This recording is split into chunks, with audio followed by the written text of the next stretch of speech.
చేసేటువంటి ప్రయత్నం చేయటం, పిల్లలకు కూడా ట్రైనింగ్ ఇస్తారు. అరే ఎవరైనా అడిగితే కాదని చెప్పండి.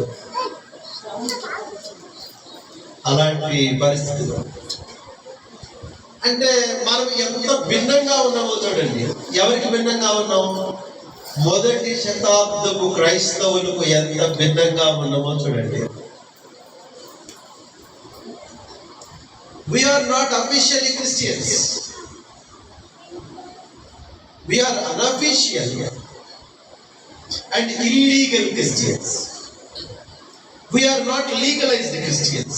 Legalized and if we are certified Christians, then only we can call legalized.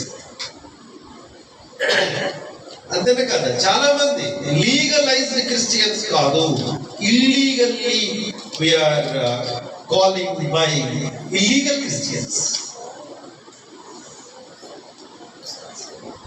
అంటే ఎందుకు ఈ ఉదాహరణ చెబుతున్నాను అని చెప్పేసానంటే, క్రైస్తవుల్లో ఎంత యథార్థత ఉందో మీరే చూడండి.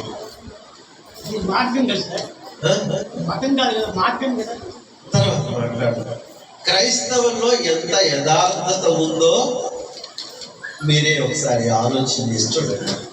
సరే, సో ఇప్పుడు మన దేవుడు మనకి క్రొత్త నిబంధనలో లేకపోతే బైబిల్లో దేవుడు బయట మనుషులు ఫలానా దానికి చెందినటువంటి వాళ్ళు అని వాళ్ళు కలిగినటువంటి ఐడెంటిటీ కార్డుని బట్టి కానీ లేకపోతే డ్రెస్ కోడ్ను బట్టి కానీ వాళ్ళు గుర్తించబడినట్లుగా మనకు దేవుడు క్రైస్తవులముగా గుర్తించబడినట్లు దేవుడు మనకేమిచ్చాడు అని చెప్పేశారంటే, ఒకసారి మీరు గమనించినట్లయితే యోహాను సువార్త యోహాను సువార్త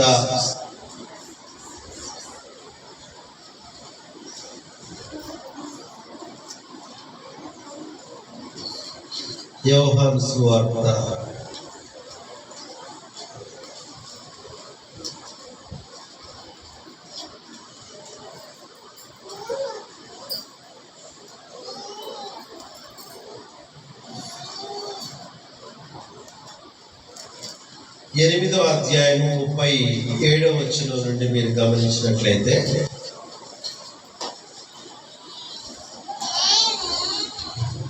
ఎనిమిదో అధ్యాయము నేను చదువుతాను, మీరు వింటారా? జాగ్రత్తగా.